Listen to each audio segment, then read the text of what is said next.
can clearly see how the entire exterior of granite has been stripped off one of these baby pyramids. Again, the coppery one here. Oh no, I'm not doing it. And the whole area is strewn with the remains of cannibalization of an ancient structure in ancient areas by later people.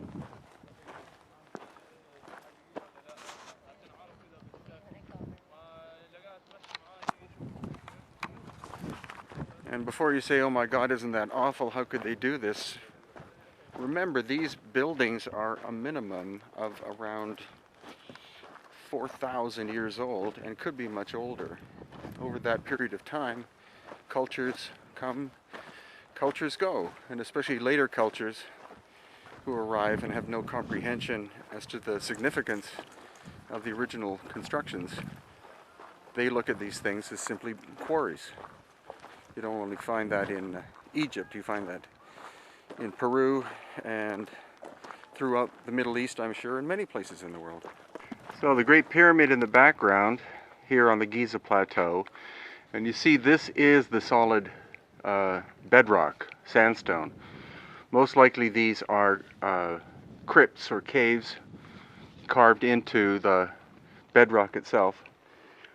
And what this looks like is a little pyramid.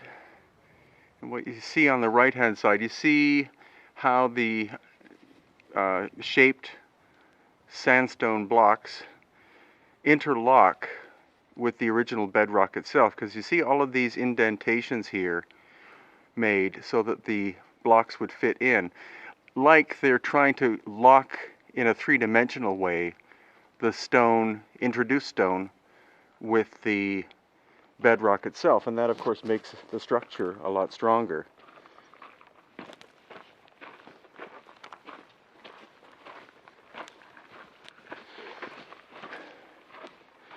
And where we're heading now is towards the Sphinx and Sphinx Temple.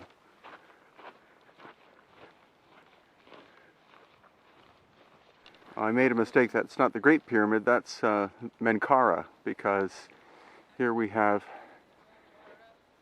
the second pyramid in the background, Khafre, and the Khufu one, the big one, great one here. And with the limestone, you can see that there's no real obvious evidence of mortar in between the limestone blocks. Limestone's not that hard a stone, relatively, but it's a lot harder than these piles of adobe. And the bottom line, of course, is the fact that the oldest construction is the finest. And where we find lack of mortar or cement-like material to glue the stones together, that is the oldest. The newer stuff, as in 2,000 years old, that's where you find mortar. Much more difficult to construct a building without mortar than with, because the stones have to fit perfectly in place. How's that for a view in the background? This is inside the Sphinx Temple, and this block of gray-black granite is perfectly vertically level.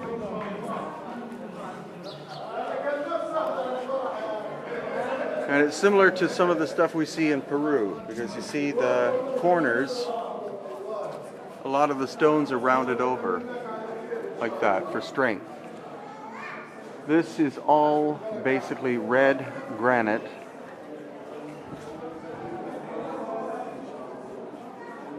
Perfectly level. And you can see the weathering at the bottom that looks like that would have been the result of water. But we had Chris Dunn here with his gauge, which is accurate over 1 foot to within 1/10,000th of an inch, and this surface was that flat. This is only a preliminary look at the Sphinx Temple, because we will be coming back. We have to kind of race through today.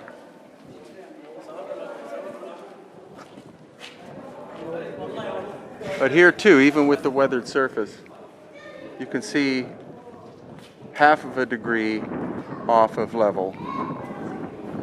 That's because of the it looks like water weathering.